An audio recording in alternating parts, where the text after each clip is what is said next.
আসসালামু আলাইকুম প্রিয় দর্শক, আজকে 8ই মার্চ, গতকালকে 7ই মার্চ ছিল। 7ই মার্চ আমাদের জাতীয় জীবনে একটা গুরুত্বপূর্ণ দিবস, দীর্ঘদিন ধরে ছিল, এখনও আছে। আমরা মনে করি, আমি তো মনেই করি 7ই মার্চ আমাদের একটা খুব গুরুত্বপূর্ণ দিবস, এই কারণে যে আমি মনে করি যে আমাদের স্বাধীনতার যে ভ্রূণ, আমি মনে করি সেই ভ্রূণের প্রথম প্রকাশ ঘটেছিল 7ই মার্চে। 7ই মার্চে রেসকোর্সের ময়দানে বঙ্গবন্ধু শেখ মুজিবুর রহমান প্রথম ঘোষণা করেছিলেন যে আমাদের এবারের সংগ্রাম আমাদের স্বাধীনতার সংগ্রাম, প্রথম এটা ঘোষণা হয়েছিল। তারই আলোকে মুক্তিযুদ্ধ হয়েছে। তার 3 সপ্তাহের মধ্যে আমরা স্বাধীনতা ঘোষণা করেছি এবং আমরা মুক্তিযুদ্ধে লিপ্ত হয়েছি। যারা মুক্তিযুদ্ধে গেছেন, ওই সময় গেছেন, যারা পরবর্তী যারা এগুলি স্মৃতিচারণ করেছে, তারা অনেকেই বলেছেন যে 7ই মার্চের ভাষণের মধ্যে আমরা মুক্তিযুদ্ধের প্রকৃত স্বাধীনতার ঘোষণাটার ইঙ্গিত ওখানেই পেয়েছি। আমাদের এত বড় একটা গুরুত্বপূর্ণ দিবস, যা নাকি আন্তর্জাতিকভাবে ইউনেস্কো এখন এই ভাষণকে স্বীকৃতি দিয়েছে, সেই 7ই মার্চের সেই ঘোষণার দিবসটা আমাদের জাতীয় দিবস থেকে সরিয়ে ফেলা হয়েছে। কে সরিয়ে ফেলেছে? এই ডক্টর ইউনূসের নেতৃত্বে এবং কতগুলি বেয়াদব টাইপের লোক, যাদেরকে উনি উপদেষ্টা বানিয়েছিলেন, তারা এই দিবসটাকে আমাদের জাতীয় দিবস থেকে সরিয়ে দিয়েছে। আমাদের শতাধিক জাতীয় দিবস আছে, তার মধ্যেও এই দিবসটা স্থান পায়নি ওদের, কারণ ওরা এগুলো বাতিল করে দিয়েছে। এভাবে আমাদের স্বাধীনতার ইতিহাসকে জাতির কাছ থেকে ভুলিয়ে দেওয়ার জন্য এমন কোনো কাজ নাই, এমন কোনো অপকর্ম নাই যা নাকি অন্তর্বর্তীকালীন সরকার এবং তার উপদেষ্টারা করেনি। অন্তর্বর্তীকালীন সরকারের বিদায় হয়েছে, তারা চলে গেছে, নতুন একটা গণতান্ত্রিক সরকার আসছে। এটা বিএনপির সরকার, এবং এই বিএনপির যিনি প্রতিষ্ঠাতা জেনারেল জিয়াউর রহমান, তিনিও কিন্তু স্বাধীনতা যুদ্ধের একজন মহানায়ক, এবং তিনিও 7ই মার্চের এই ভাষণকে অবশ্যই গুরুত্ব দিয়েছেন। তার সরকারের আমলে আমাদের এই 7ই মার্চের ভাষণের কি দুর্দশা হয়েছে। 7ই মার্চ জাতীয় কোনো দিবস এখনও নয় কাগজে কলমে, আমি ঠিক আছে মানলাম, যদি কখনো আবার হবে, কিন্তু তার মানে কি এই যে আমি এই 7ই মার্চের ভাষণটা শুনতে পারবো না? তার মানে কি এই যে আমি 7ই মার্চের ভাষণটা নিয়ে শুনলে পরে আমি আইন অমান্যের মামলায় পড়ে যাব? দেশে কিন্তু তাই হয়েছে। 7ই মার্চে আমরা দেখেছি চানখাঁরপুর এলাকা থেকে, চানখাঁরপুর মোড় থেকে একজন সাউন্ড বক্সে 7ই মার্চের ভাষণ বাজাচ্ছিল। ঢাকা বিশ্ববিদ্যালয়ে একজন সাবেক ছাত্রকে ধরে আনা হয়েছে এবং তাদের শাহবাগ থানা নিয়ে যাওয়া হয়েছে। তাদেরকে জিজ্ঞাসা করা হয়েছে শাহবাগ থানার ওসিকে যে ওনাকে আপনি ধরলেন কেন? তখন এই ওসি মনিরুজ্জামান উনি বলেছেন প্রথম আলো পত্রিকাকে যে ওটা বঙ্গবন্ধুর 7 মার্চের ভাষণ বাজাচ্ছিল, এটা তো নিষিদ্ধ, এই জন্য নিয়ে আসা হয়েছে। মানে এই লোকটা জানেও না, উনি ওসি হয়েছেন, উনি জানেনও না যে কোনটা নিষিদ্ধ কোনটা নিষিদ্ধ নয়। 7ই মার্চের ভাষণ নিষিদ্ধ কে করেছে? মিস্টার মনিরুজ্জামান, আপনাকে জিজ্ঞাসা করছি ভাই, আপনি তো আইন প্রয়োগকারী সংস্থার একটা প্রধান, ওই এলাকার প্রধান, আপনি তো নিজেই জানেন না যে 7ই মার্চে ভাষণ প্রচারটা নিষিদ্ধ কি নিষিদ্ধ নয়। 7ই মার্চে ভাষণ প্রচার তো নিষিদ্ধ নয়। আবার যে কোনো মানুষ, আরও চেয়ে বড় কথা, আমি কারো একটা ভাষণ শুনবো, কাউকে আমি পছন্দ করি, কাউকে আমি ভালোবাসবো, এটার মধ্যে নিষিদ্ধ করার কি আছে? আমরা একটা অদ্ভুত সময়ে এসে পৌঁছেছি এবং তাকে ধরে নিয়ে আসা হলো, এবং তারপর দেখলাম এর প্রতিবাদে আরও অনেক ঘটনা ঘটলো। শাহবাগে আরও অনেক ছেলে মেয়েরা আসলো, এসে তারা এই 7ই মার্চে ভাষণ শোনার মানে জোরে জোরে প্রচার করে থাকলো। এটা নিয়ে আবার মারামারি, আবার ওই রকম স্বাধীনতা বিরোধী একটা গ্রুপ এসে তাদেরকে আটকানোর চেষ্টা। এই যে একটা মানে ব্যাপারটা এমন দাঁড়িয়েছে যে বঙ্গবন্ধুর নাম উচ্চারণ করা যাবে কিনা, 7ই মার্চ উচ্চারণ করা যাবে কিনা, 7ই মার্চের ভাষণের কথা বলা যাবে কিনা, এই সবই হয়ে দাঁড়িয়েছে শেখ হাসিনার অপকর্মের সঙ্গে সম্পর্কিত বিষয়। বাস্তবিক তাই।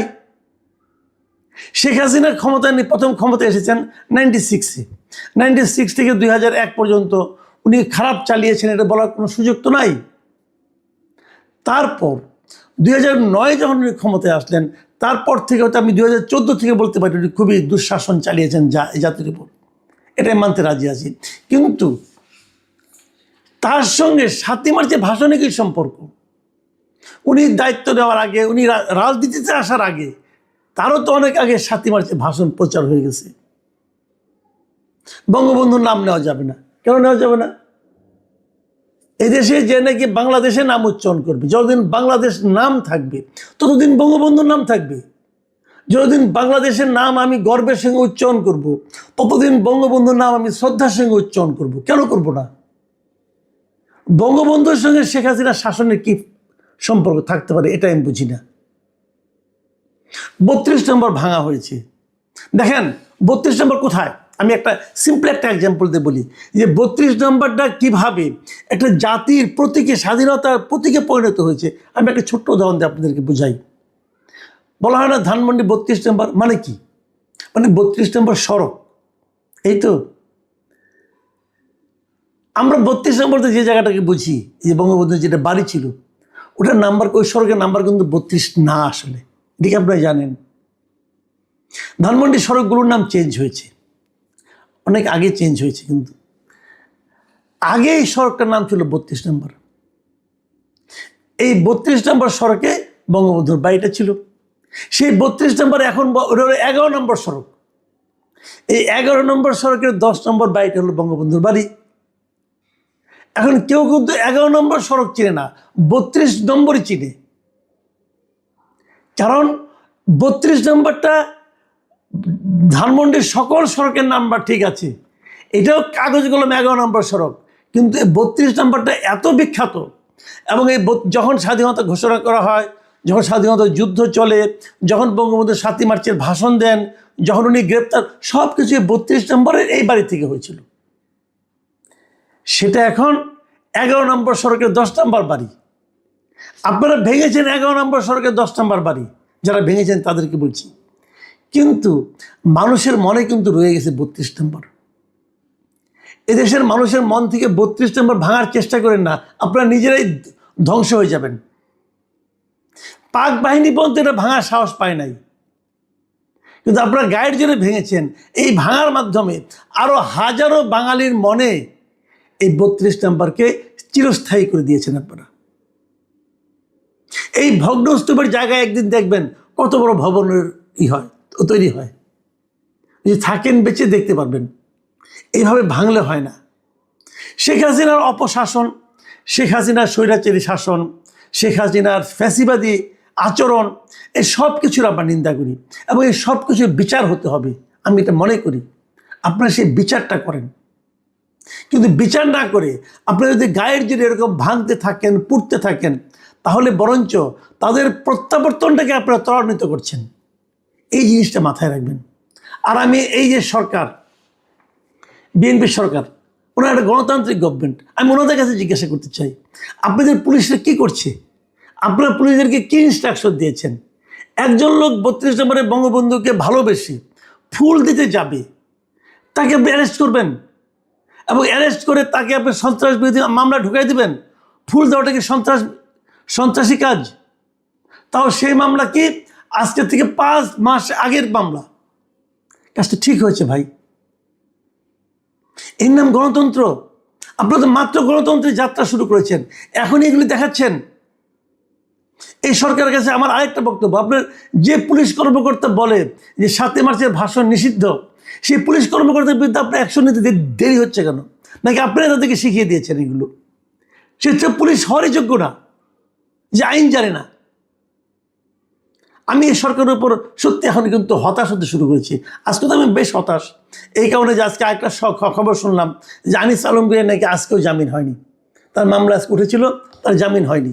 এই যে সে খুনের মামলার আসামিরা জামিন পায়, একদিনে 5টা জামিন পায়।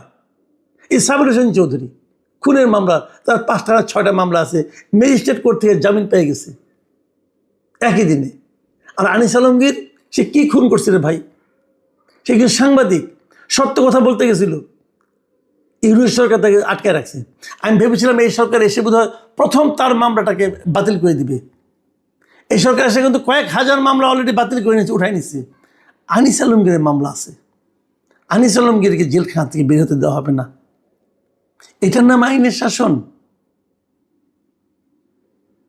আমি খুবই মর্মাহত, খুবই দুঃখিত এগুলো দেখে। আইনের শাসন কায়েম করতে চেয়েছেন তারেক রহমান সাহেব। আমি ওনাকে বলবো যে আপনি বিবেচনা করে দেখেন, এগুলো কি আইনের শাসন হলো? একটা লোক একদম সে বঙ্গবন্ধুকে ভালোবাসে, সেগুলো যেতে পারবে না? সে 7ই মার্চের ভাষণটাকে তার কাছে গুরুত্বপূর্ণ মনে হয়েছে, সেটা বাজাতে পারবে না? আর জামিনযোগ্য মামলায় আনিস আলমকে জামিন পাবে না? সত্যি আমি খুব হতাশ। আমি জানি না বিএনপি সরকার এগুলিকে কীভাবে দেখে। হয়তো তারা কি মনে করে, তারা কি আগের ধারাবাহিকতা রক্ষা করতে চায় কিনা এটা আমি জানি না। তবে আগের ধারাবাহিকতা রক্ষা করতে গেলে আগের সরকারের, মানে অন্তর্বর্তীকালীন সরকারের ব্যাপারে এই দেশের মানুষের কি মনোভাব, সেটাই আপনাদেরকে একটু জেনে নেওয়ার জন্য অনুরোধ করব। প্রিয় দর্শক, এখন এ পর্যন্তই। আল্লাহ হাফিজ।